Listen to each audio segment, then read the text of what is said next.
Hello everyone, welcome back to my channel. This is Joey Plays and Build, and today we're gonna do a full tour of the park I've been building for 3 weeks, the Jurassic Alpine Park. Now this park was a Evolution Square 200k special build, but I decided to do a full in-depth park for you guys. So sit back, relax. It's going to be a long video. So I suggest grab a snack or something, just to keep you guys occupied for this long video. This is a what is it?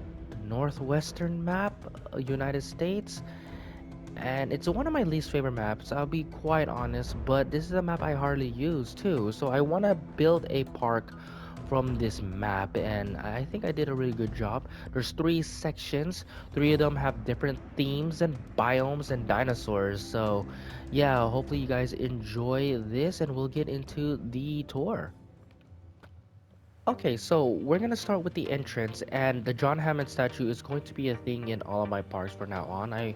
John Hammond is an appropriate character to help you greet you into the park. I felt like that it's a really nice, or Mr. DNA. I could have used Mr. DNA as well, but John Hammond is the one that started it all, and here he is, just greeting everybody into his park. Now, there's 2 signs. Now, one thing about the signs is that it's not the right type of signs. Hopefully, one day we do get some customized signs. I would love customized signs in the future. But the visitor center is what it is. It's a visitor center. So this is like the plaza. So if you want to go to the plaza is in this way. This is where the path heads to the plaza. And here it says helipad, but it's not a helipad, it's the hotel. It's the only one that has the H. And here in this part right here, this path is where you're going to drop all your stuff. You're going to stay for more than just 1 night or 2 nights or whatever. The hotels is that away. So let's go into the hotel first. And I'm gonna do a sky view of all of the decorations that I do. One of them I've been using a lot lately are the bamboo sticks. These are also good for enclosures as well. So if you are tired of using fence or rocks, these are a good placement as well. And it's easy to look at the dinosaurs with how narrow they are, how skinny and narrow. Now the first habitat we'll be seeing is the small critter. And one thing I really love in zoos is that when you go into a pathway, you see an animal in each direction. Left or right is a different type of animal. And this is what I kind of want to base on in here. So on the right side, we have the Morris interpretus. They're very small, so I don't know if we get to see them, but we have their food is right here, and it seems like nobody's going to eat. We also have a viewing dome somewhere here in the park, so if you want to see them in a better look, oh, there's one right here. So on the right side is the Morris interpretus, and if you noticed, I don't use the foliage that is default in this map, most likely the Alpine. I'm using foliage from other different biomes. So as the Morris interpretus, I use the Mediterranean and the desert foliage. I don't know. To me, using different type of foliage in different type of maps, just makes your habitat a lot unique and different, right? And here is more of a very alpine. I'll say like very European-ish, because they have some beautiful trees and lovely landscape in Europe. And this is the Raptor. I guess you could see them over here.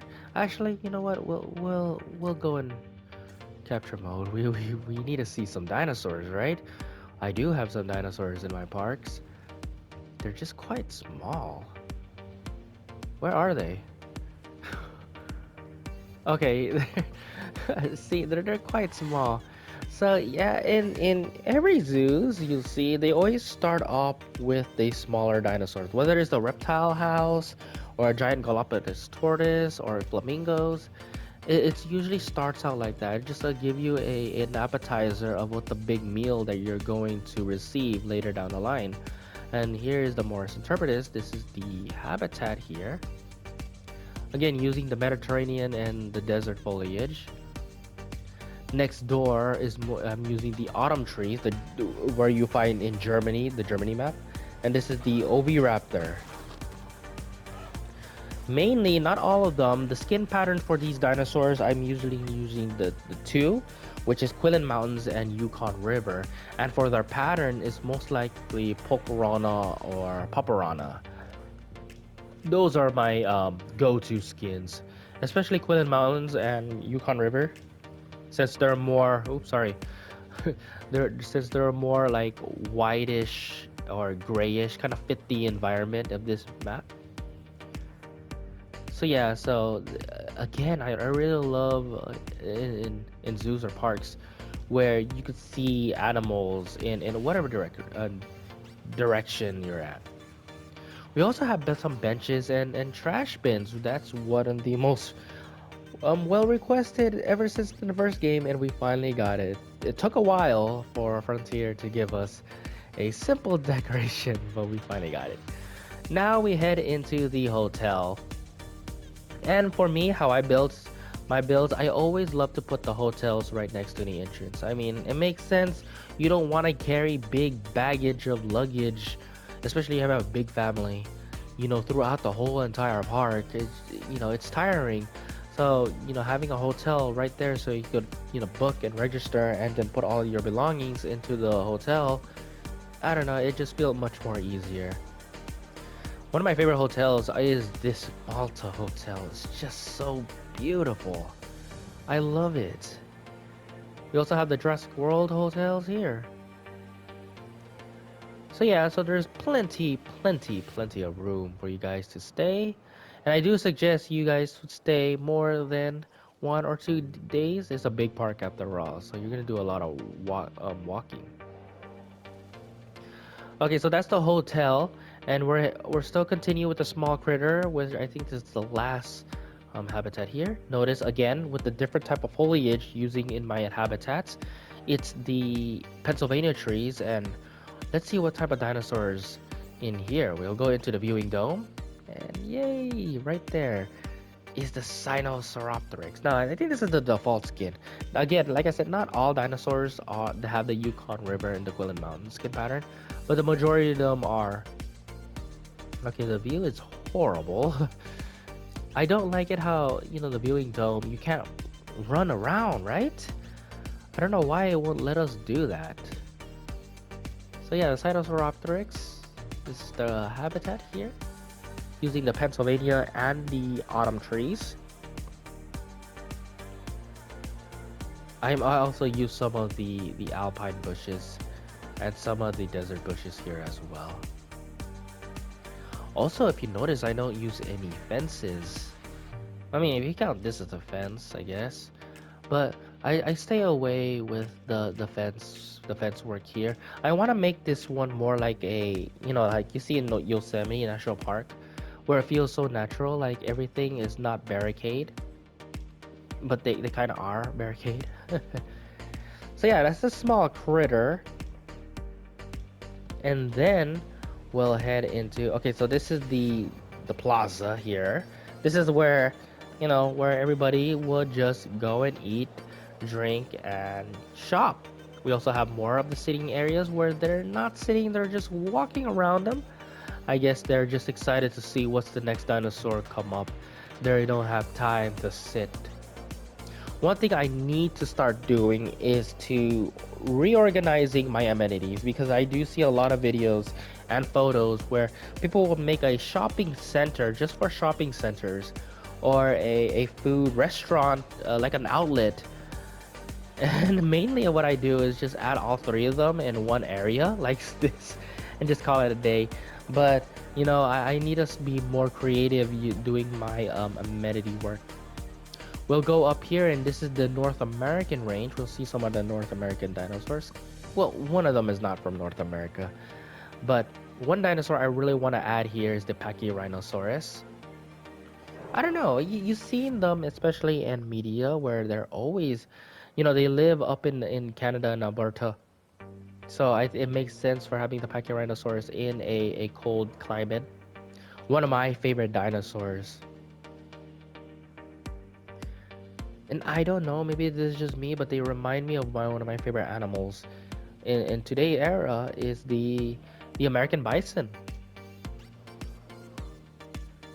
So this is their habitat using the Germany trees. This is kind of blend into their favorite resources that they love to eat, which is the ground fiber. Since they both have the same green texture, it does blend in with their habitat. Here's a little bench so you can sit right here enjoying the Pachyrhinosaurus. Or if you want to go up close, there is a viewing dome. So let's go into the viewing dome and see what's up. Look at that.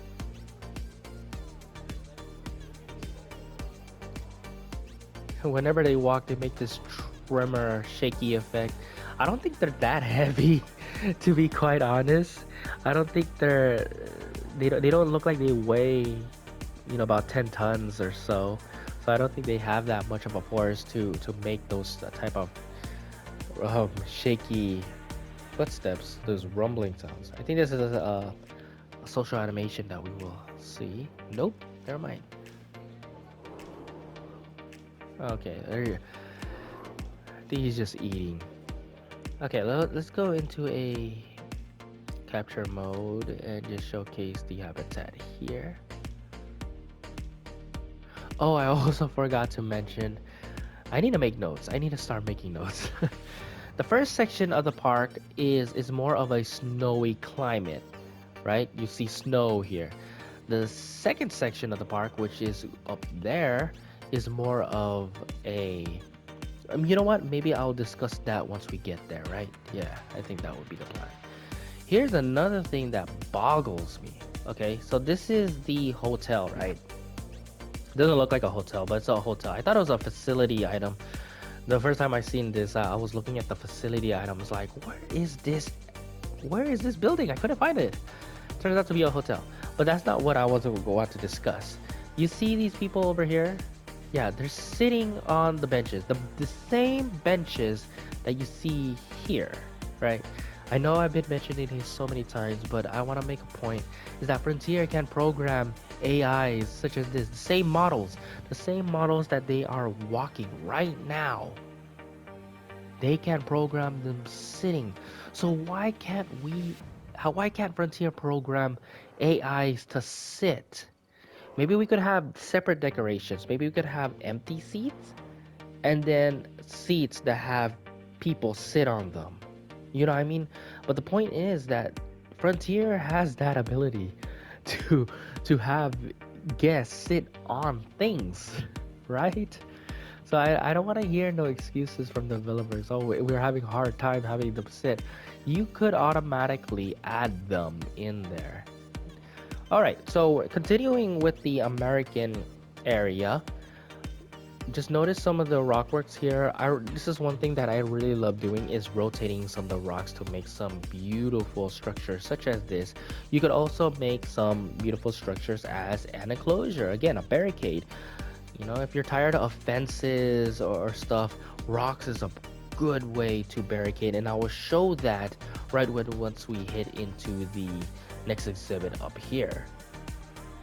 So we'll go in capture mode and notice I'm using the rocks as a barricade. There is no fence whatsoever. And again, it just makes it feel so natural, And I'll be honest with you, I don't like the fences in this game. I wish they're more like the realistic zoo fence. But I do understand, these are dinosaurs, right?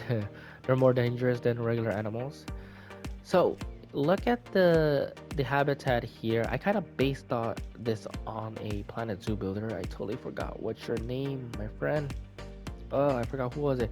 But they made an ibex exhibit. And one thing I really love about that exhibit is that they have this canyon right in the middle, just like this. And right in the middle of that canyon is a viewing dome. Now the thing about this game is that they have these hit boxes that are so big, like some of the areas where you can't even, like, you just want to squeeze that rock right close to that, but it won't let you. It's a shame about it. But in Planet Zoo, you don't have that problem. It's more creative freedom for them. So you could add a viewing gallery, stick right into a giant rock, and it's still contained as a viewing gallery. So yeah, so this is like more of like a desert biome, like somewhere you see in Arizona or New Mexico. And the dinosaurs I use are Pachycephalosaurus and a dinosaur that I don't use at all. Where are they? Here they are. They're in their watering hole. So the Pachycephalosaurus is a dinosaur I really want to add in this park. They're more of the butthead dinosaurs, so I think they do live somewhere in the rocky terrain, right? I don't know. I think of rams, sheep rams. You know, they live in these type of environment. Where are my Polacanthus? Those are the dinosaurs that I know. I am aware that the Polacanthus are not from America, right? They're from Europe. Where are they? Seriously, I can't find them. Okay, they're right there. What? It's just they're so small. Hold up. Let's go back to camera mode. Let's zoom in and there they are. Look at that, beautiful. Yeah. Now originally I was going to use a Sauropelta or a Nodosaurus, but I used those dinosaurs so much that I forgot this dinosaur exists in the game, the Polacanthus. We have so many dinosaurs, so many great dinosaurs lately that some of the dinosaurs, like the Polacanthus, they get lost in the shuffle. But you know, I know this is not an American dinosaur. I just want to add an armored dinosaur here, and a Polacanthus is that dinosaur that I hardly use. So here it is. Here we are. We have a Polacanthus. I also haven't used Crichtonsaurus as well, so that's something that I'm gonna put in my list in the next park in the future. But yeah, I got the Polacanthus is always in my bottom 10. I'm sorry, Polacanthus. But seeing him now, he's really beautiful, a really beautiful dinosaur. We do need more of the notosaurid dinosaurs. I would love in Montoya here. That would be a cool. Or Antarctic Pelta. But yeah, so this is the environment, more of a desert arid area. Okay, so we see a good amount of dinosaurs, but if you guys here in the distance, we have one more dinosaur to showcase here in the first section of the park. So we'll go down and you see a beautiful lake. I really want a lake in this park, and I think it's appropriate to have one of the more famous dinosaurs in Jurassic Park. Well, not just Jurassic Park, but in the dinosaur, in general, the Parasaurolophus. They have their own little lake. This is the Dominion skin, by the way, one of my favorite variants. I think I've been using more of this Parasaurolophus more so than any other Parasaurolophus in this game. They're so beautiful.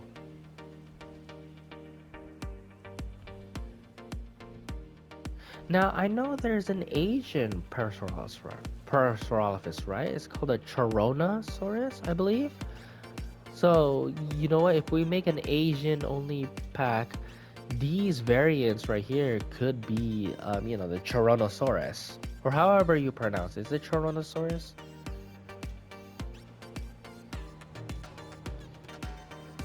We have more of the bench here. If you guys want to lounge around seeing the Parasaurolophus just minding their own business. So yeah, so I think that is the first section of the park, and once we head into the monorail, we'll go into the second section. But before we do that, I'll do a little sky view of the first section. Again, this is more of the snowy biome. Have some snow here and there. But once we get into the park, it's gonna get a little bit cooler. More of the artistic design. Now, one thing I always explain that I'm not a good path designer. I don't have that artistic patience. I don't know. But what I do, I decorate things around it, like rocks, some decoration like the bamboo sticks, some fountains, some trees, some foliage. Anything that I could find in the game, I use that as my advantage for my poor path building work. So if you're not a good path builder, don't fret. You don't have to be. Just use some of the decorations that we have and build around it. It's all about experimenting. Okay, so yeah, so this is the second part. So maybe we'll start with the upstairs, the second part of the park. So let's begin. The upper side of the park. So let's go into the monorail. Hopefully, yeah, man, I wish one day at the game that we could like control the monorail, but here that we have to wait just a bit until we get moving. So, but I mean, we could see some of the landscapes here. Now it's a shame that we don't have the ability to. Actually, we're moving right now. To the limitations of the terrain forming. It's not as we don't have that much freedom to create some of the biggest landscapes in the game. However, I could still provide some examples of you could create some unique landscapes and terrain forming, which is why I always suggest to use the terrain tools. Even though there's only four options, it's still available to making your park very unique. Okay, so let's just jump off.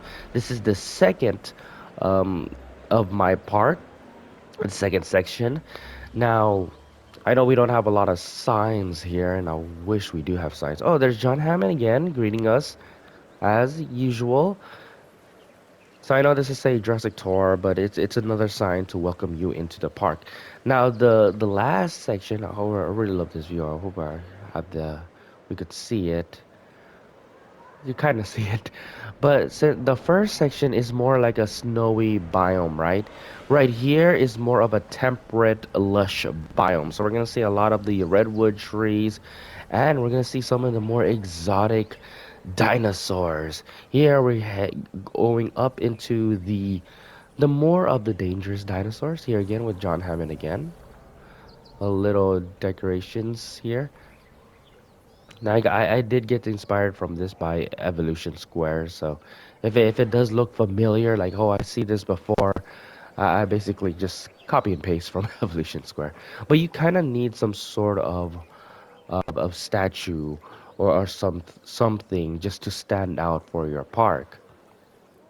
Okay, so here's another sign. I think this is the herbivore sign. So we're gonna go into a herbivore area, and I think we're just gonna go right over here, and there it is. We have some of, so we went from a smaller dinosaurs more into the medium to large dinosaurs. And here are some of our herbivore dinosaurs, the Dinochirus. So this is kind of like a four-in-one exhibit. So that's Dinochirus, and I don't think you could see it from the distance. Hopefully you guys could see it right there. That's the Gigantoraptor. And then right there is kind of hidden, but if we keep going, don't worry, we will showcase the dinosaurs in full depth. If we keep going, you could see, hopefully we could see it. The Therizinosaurus is somewhere in that area as well. We also have some seating areas, some benches. So, oh, we have some benches right here, so you could just try to sit right here and just enjoy the view. If you keep walking, there's also a safer way to see the dinosaurs. We have the viewing tower right up there. You guys want to see a full scale of this humongous habitat. We're going down to the bridge, and hopefully we can get another good glimpse of some of the dinosaurs. Yes, we have. Some of the carnivores that we have here is the Cryolophosaurus. Yes, and of course the Quetzalcoatlus. Now I'm gonna explain why the Quetzalcoatlus is roaming around. You might think this is a little bit dangerous, but I will discuss the Quetzalcoatlus later down the line. But let's go back where we started, and we have some viewing domes. So let's go inside the viewing domes. And this is the okay. This is the honestly, I don't know what a habitat is. Where are we? Oh, we have the Therizinosaurus. So this is again what I explained earlier. I like how we could see dinosaur animals or dinosaurs in each direction. So right here we see the Therizinosaurus finally. We also see the Quetzalcoatlus in the background, which is also cool. And here is another exhibit which is nothing going on. But right here, okay, right here is the Cryolophosaurus. So again, separate enclosures, but you could still see both of the dinosaurs in one viewing gallery. Again, the viewing dome is a hit or miss for me. I really love the viewing dome, but I also am not really a fan of it because you don't have the ability to move around. Here's another.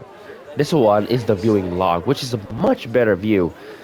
And here we have the Gigantoraptor in our right side. We have four of these beauties. And then in the left side is the Dinochirus. Beautiful, beautiful creatures. Okay, so let's get out of first person and go into capture mode. And this humongous exhibit is the for the Dinochirus, Gigantoraptor, Cryolophosaurus, and Therizinosaurus all in one. But the thing is that they don't intertwine together. They don't meet because they are barricaded by rocks. And again, for those who are very new in the game, rocks are a very good barricade for these type of enclosures. It just makes everything look so natural, and you don't need fences, especially if you're not a fan of the Jurassic Park fences. Now let's go right here. This is the Dinochirus exhibit. Now one thing that you might notice right in the distance, it might look like a waterfall, but this was a trick that you guys can pull off. Just add snow. For me, what I do is I take away some of the foliage. Well, I didn't do a really good job. There's still some grass there, but make sure there's no grass everywhere. And then I painted around it with rocks, and then I painted the other layer with snow. So it kind of looked like a unique waterfall just going down into this little pond. Again, I do apologize if my voice is getting raspy. Again, I'm coming with a cough. So this video is going to split into three parts. But yeah, the Dinochirus comes right over here. This is kind of a little bland. I'll a little bit say it didn't really work on the habitat here that much. And that's because right here, this part is the barricade. I think this is where the map ends. So I didn't have a lot of room to work with, but I think the whole visual, like right here, is the waterfall itself. So we have four Dinochirus. And again, all of the skin patterns are Yukon River and Quillen Mountains.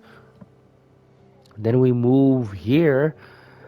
No, I really noticed the Gigantoraptor has a lot of space. I favor more of the Gigantoraptor. That's because, excuse me, the Gigantoraptor is the newest species in the DLC pack, the Cretaceous Predator pack. So they probably have a lot of love right now. Again, there's four of these guys. I really adore the Quetzal. Now, I will explain the Quetzal later on. Why is the Quetzal outside? But yeah, the Gigantoraptor has one of my favorite skin patterns in the game. I think they're not the best. There's another dinosaur. I totally forgot. I think it was the Utah Raptor has the best skin pattern. Now we go down here into more lush environment. The Therizinosaurus. Now the Therizinosaurus are more territorial dinosaurs, so I kind of make their habitat a little more hidden, kind of like obscure from the view. I feel like they really do need more privacy than the other dinosaurs. I thought I have two of them here. I have no idea where's the other one at. Hopefully they don't roam around in in other enclosures. I try to secure as much as possible. You can see the lined up in the rock. Where's the other? Hold up. There's two Therizinosaurs, right? Oh no, one. Well, that's odd. I thought I had two. Well, I mean, one Therizinosaurus should be enough, right? They're more territorial. They're solitary creatures. They don't like to be bothered by anyone else.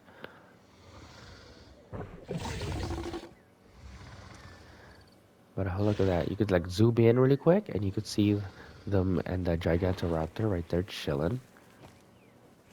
Has a lovely view right there.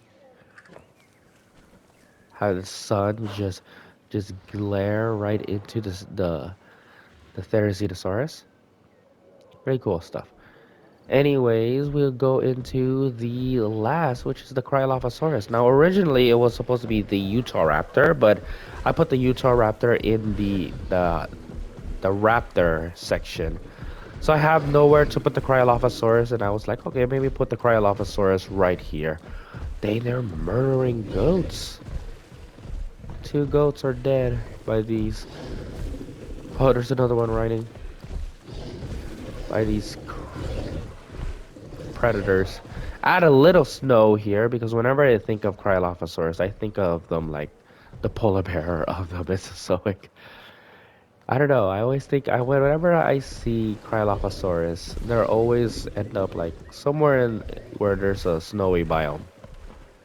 All right. So yeah, so a 4-in-1 exhibit. We have some viewing domes and viewing logs. We also have a viewing tower. So there's so many varieties for you guys to see the dinosaurs. And again, it does look a little bit look natural without fences. All right, let's move on. Actually, no. We have to go down here, and we'll go into the plaza area. So here's a variety of seating areas where you guys could chill, grab a bite to eat, shop a little bit.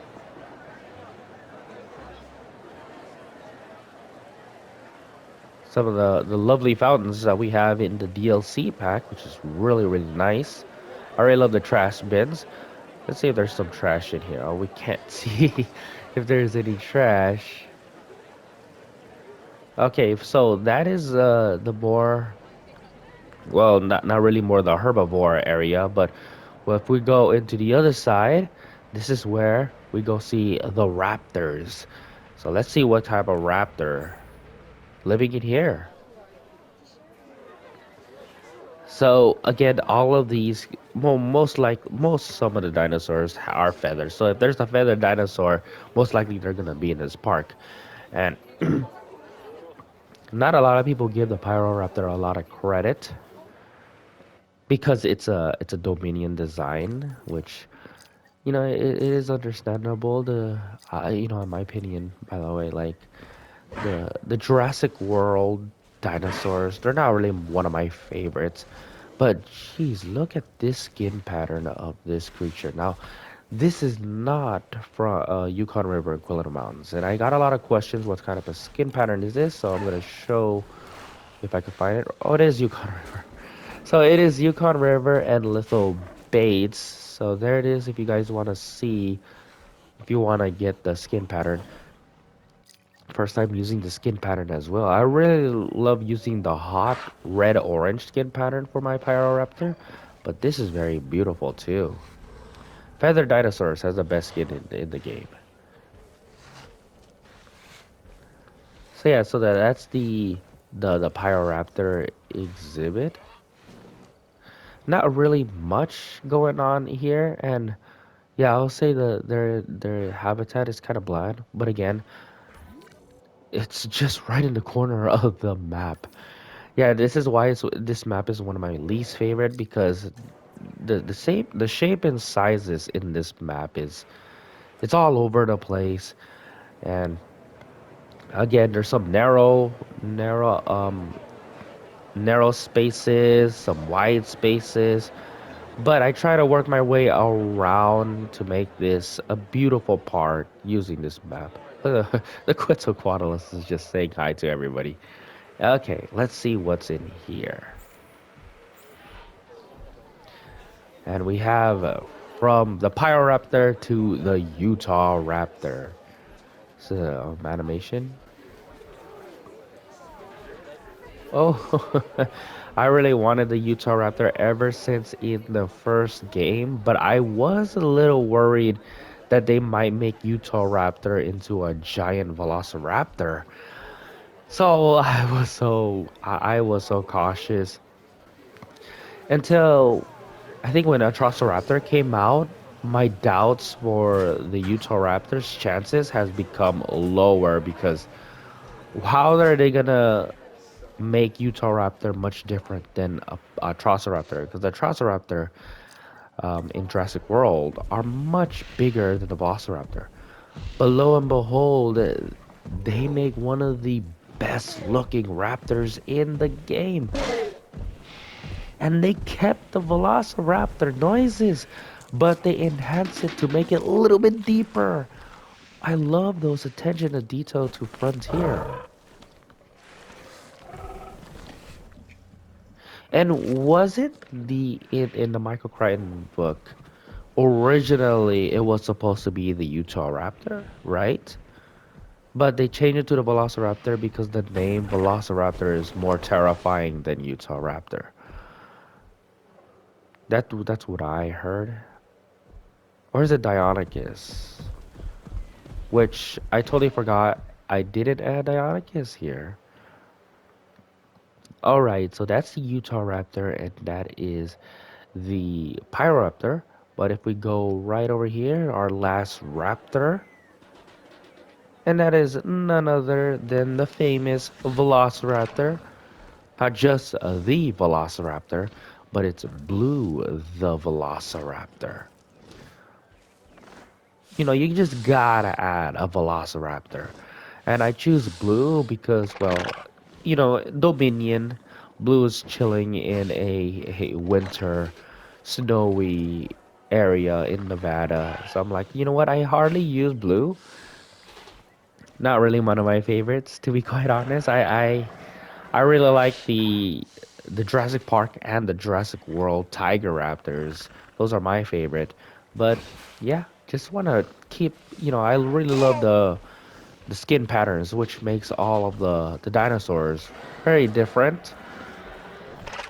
So you don't have to, you know, reuse each and every Velociraptor. So it seems like this is kind of like a new species or subspecies of Velociraptor, which is really, really cool. So yeah, so we have blue chilling over here. All right, excuse me. Let's go into first person and just showcase the layout. So yeah, so this is a little bridge that goes from the raptor section into this lake. Now, originally, this was supposed to be the Cryolophosaurus and Eutyrannus exhibit. But when I was building the park, I realized I forgot one big, yeah, quote unquote big detail, and that is the Quetzalcoatlus. I just cannot leave the Quetzalcoatlus out from this park. So I decided to move the Cryolophosaurus and the Eutyrannus, which is, as a spoiler, we will see Eutyrannus, into this gigantic lake where the Quetzalcoatlus can roam free. Now, you might thinking, why not an aviary? Well, one thing is that the Quetzalcoatlus, I think the good part about having flying reptiles now is that you could airlift them out from the hatchery. So you don't need to use a glitch or to break them out to have a hatchery. And the thing is that they will stay in their area if you have the resources. So for example, their food, they eat the fish. So you have to have at least their seating areas, which there's a lot of their seating areas, fish, and they're set to go. They're not gonna roam around unless you turn off food or water. So there it is. Look, Quetzalcoatlus is going back into its lake, so it could feed. And I made tons of pterosaurs exhibits without the hatchery. Do I have a viewing tower here? No, I don't. I thought, oh yeah, I do right there. It's all the way there.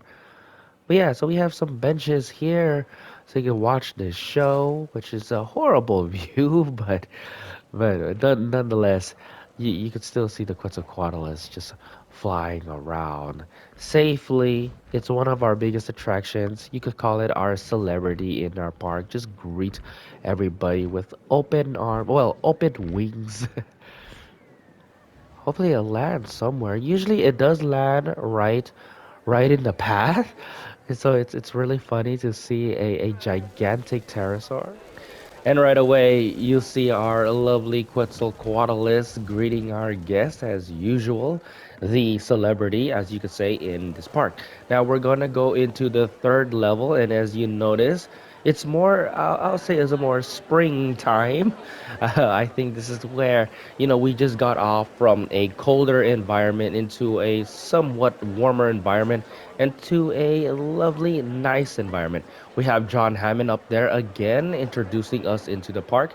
Now, here, if you don't know the northern western map, they have this narrow space, and usually this narrow space is good for like a monorail or a jeep tour or whatever, another transportation to get up to that destination. But here I make a little hiking trail. I've seen a lot of Instagram videos with making some hiking trails. Some of them are very complex, some of them are very, very beautiful. Mine is very simple, not too complex, very simple build. Using some of the Pennsylvania trees, using some of the decorations like the T-Rex here. Just want to say a little hi. Some fountains here and there just to make it a little bit like a botanical garden. And speaking of botanical garden, that's basically what we're going to see here. Oh, I also have an Alamosaurus waving hi to everybody. Look at that. Lovely. Love that. Again, excuse me for the raspy voice. Recovering, not recovering, I am having a cough, but I gotta get this video out in no time. Hopefully, well, the goal is to get all three videos out before 2024. So we have a little fountain here, some artistic work. Love the sound of the fountain. That's one of my favorite things. This is one of those things that helps me fall asleep is the sound of running water. So let me give you a second to hear that.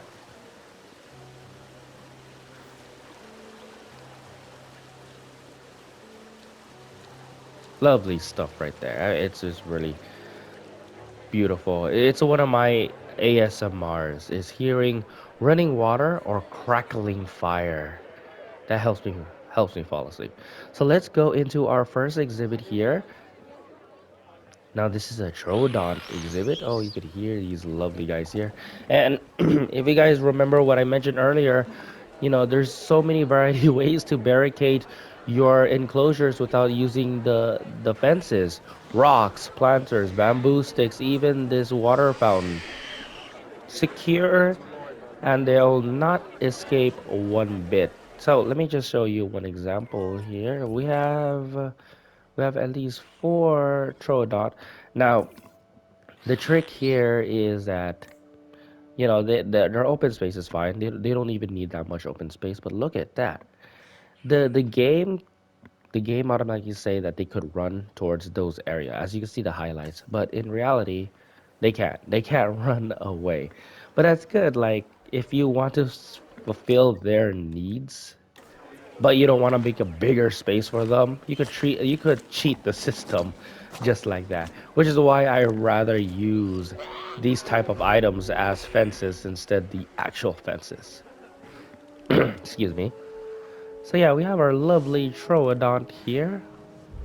This is their environment. As you can see, this is much different than the other biomes that we have here. Using more of the Pennsylvania trees. I want this to make feel like a garden of somewhat.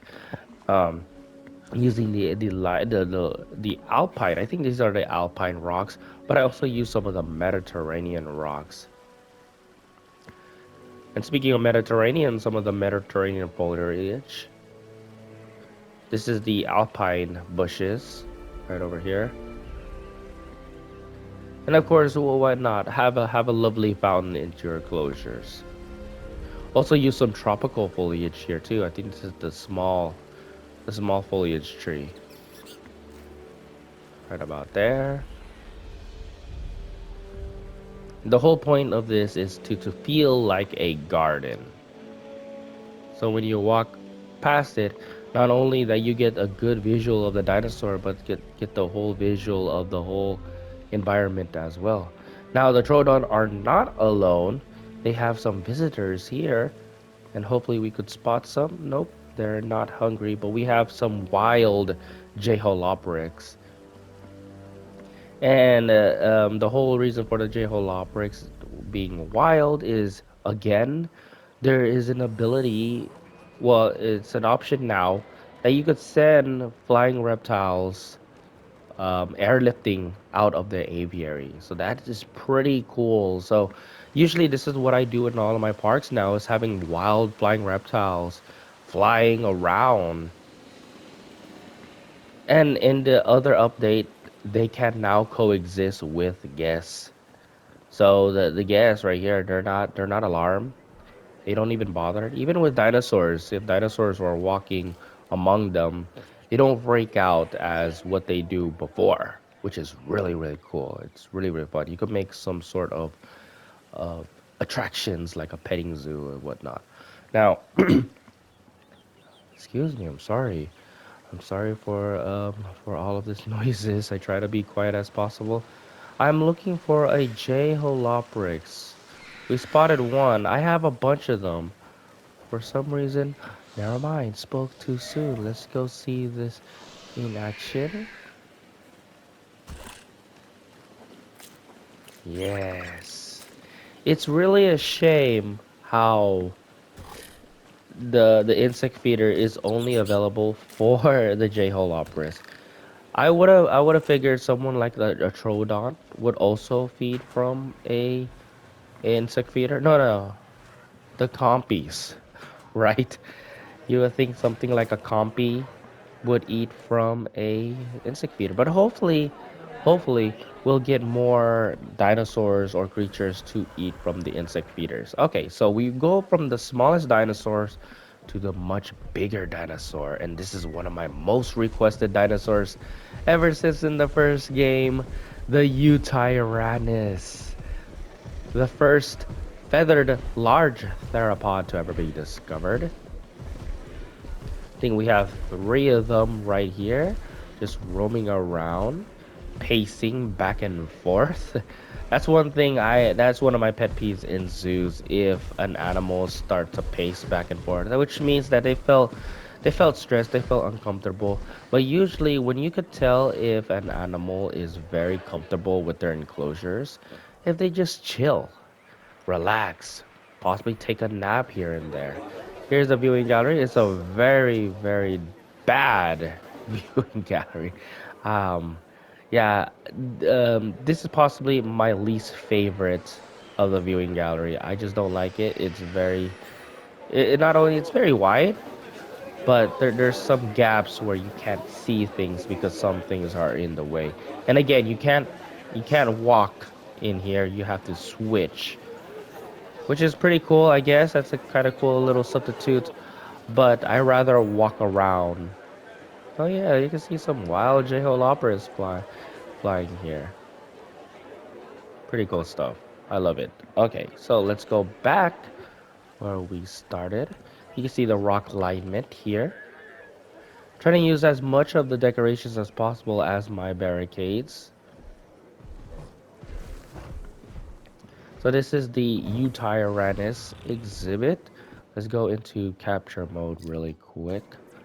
And yeah, it's a very small and narrowed habitat just because of the map size. But I try to work my a way around it. But it just seems like the Utyrannus is just too crowded in this little area. So they could roam right about here through here, but that's basically it. Feel bad for you guys. Maybe in the future park, guys, I could build you a wonderful, bigger exhibit for you. Oh, there's another viewing gallery here. Okay, so they could see. Actually, let's go ahead and check it out here.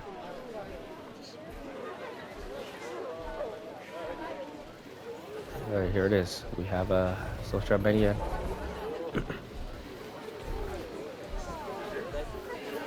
that it? I'm s- Oh, I got a low health. Okay, I'll be back, guys. Let me just take care of business here. Okay, so crisis averted. It's one of those situations where, you have a dinosaur would automatically starve or dehydrate, even though there's abundance of food and water. But crisis averted. Anyway, speaking of food and water, we have our little refreshments for you guys. Toys for the kitties, and what a good view is to have a lovely dinner with watching some of the dinosaurs, such as the Tyrannus. Okay, so we are right over here, and okay, so one thing I want to explain, we do have another entrance area, right? Yeah, this is the entrance, and you can hear that is the chopper, the helicopter. Now, this is a huge, long park, and I know walking could be a little bit tiring some, so here in our park, we decided to add a helicopter just in case if you guys are not interested in walking towards the third or walking back actually walking back to the first arrival point. There is a helicopter there will take you to the destination, whichever destination you want to go, with no charge whatsoever. So yeah, we try to make our guests feel comfortable and satisfied as possible. So, but this is another entrance into the park. So let's go in. I think yeah, this is the last dinosaur, and it's a big one with a huge entrance. And if you notice, yep, it's the Tyrannosaurus Rex. We have to have a Tyrannosaurus Rex here. Not just a Tyrannosaurus Rex, but it's a feathered Tyrannosaurus Rex. So we have a lovely sandy amphitheater. So let's go inside and see what's here.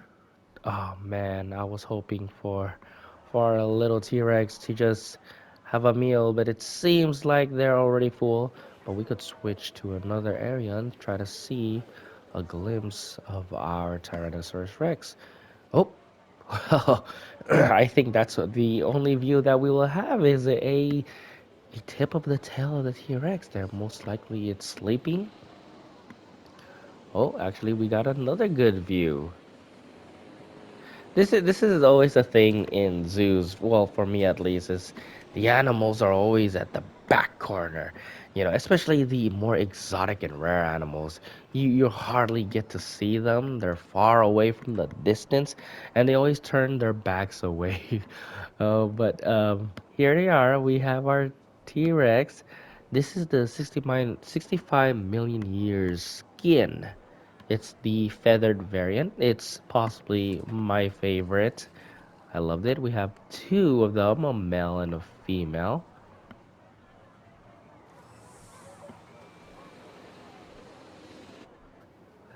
Let's just look at them really quick. Actually, what let's oh no. Let's go to capture mode and get a good view. One is actually running. Oh, I thought one was running. Yeah, look at these guys. They're so beautiful. I just can't have enough of them.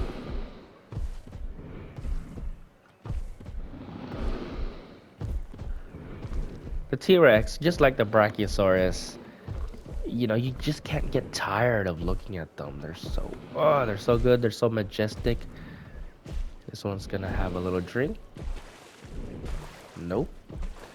But let's check out the environment. Yeah, it's very small. It's a small exhibit for them, and I have not much of a choice since this map is the smallest. Actually, this little area here is the smallest, but I have to do what I have to do to make it work. But I want a T-Rex here, and I want two T-Rex. Where are they? I mean, you could basically say that this whole environment here is their home.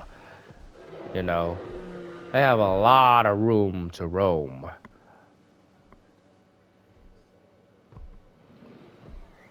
Okay, I want to chill here for a bit. I want to see them eat.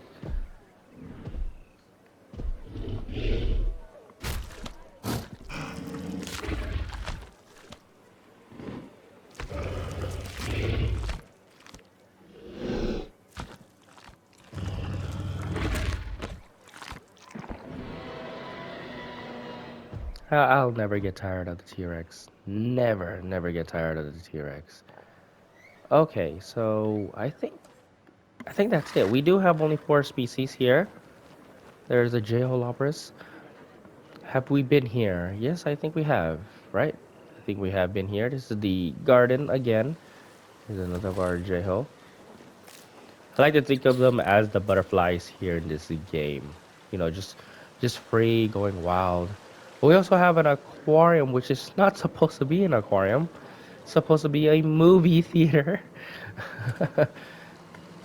But yeah, well, I also had a movie theater here to watch the Jurassic Park 1993, or The Lost World, or JP3, or Jurassic World. So there's abundance of movies for you guys to enjoy. But I think that is it. Yeah, that's it. Again, a small little area here, but I eventually add some of the magnificent feathered creatures and some non-feathered creatures. Let's go into a sky view really quick. Now, there's some scrap dinosaurs. For example, Allosaurus and Albertosaurus were supposed to be in this park, but I don't have enough room. Also, more flying reptiles like Morodactylus was supposed to be in this park. And who else? Oh, some Stegosaurid. Werosaurus was supposed to be in this park, as well as one of the enclosures in the 4-in-1 enclosure. Again, like I mentioned, Nodosaurus and Salt. No, not Saltosaurus. Salt. Wait, what? Sauropelta. Ooh, that pathwork is weird. I mean, the color, by the way. Sauropelta was supposed to be here as well. So, yeah, there's a lot of scrap dinosaurs. I have to do what I have to do to pour this map. Now, is this still my favorite map? No, it's still one of my least favorite map. Again, I don't like skinny, narrowed maps. Just like the Isla Sorna 1993. I don't think I showcased this, didn't I? Oh yeah, I think I have. Trying to give you guys a good grasp of my detail work. I hope I don't miss anything out. But yeah, so these type of maps, they're not one of my favorites. I do apologize if it is your favorite. I don't want to offend anybody, but it is not my type of map. I like big, wide maps. So much freedom to build stuff. And I hope you guys do enjoy this park tour. I was not planning to upload this park at all, but this was a Battle of the Builds entry for Evil Square 200K subscriber. That is a milestone. Hopefully one day I'll reach there. I don't know, but yeah, I was not planning to make a video, so oh, and some since I still have time, some future updates. I think I'm going to discard speed build videos. Not only because not a lot of people watch them, if I'm being honest with you guys, but it does take too much of my time and it really drains my mental health in a way. Like I'm having headaches each and every day just making speed builds. And speed builds videos, I'll be honest, are not really my thing because I don't know, I cannot keep up with fast speeds. And when I'm doing my edits of my own videos, yeah, it just really take a toll of my mental health, and I get frequent headaches all the time. But I really love doing tour videos such as this. Very calm, very relaxing. Hopefully it just calm you guys and relax, and hopefully you guys get inspired by this as well. But anyways, I'm ranting. I'm going on too long. Um, but yeah, this is the it for Jurassic Alpine. Hopefully you guys enjoy it. Please do give it a like and subscribe, and I'll see you guys in the next build. Thank you guys for watching.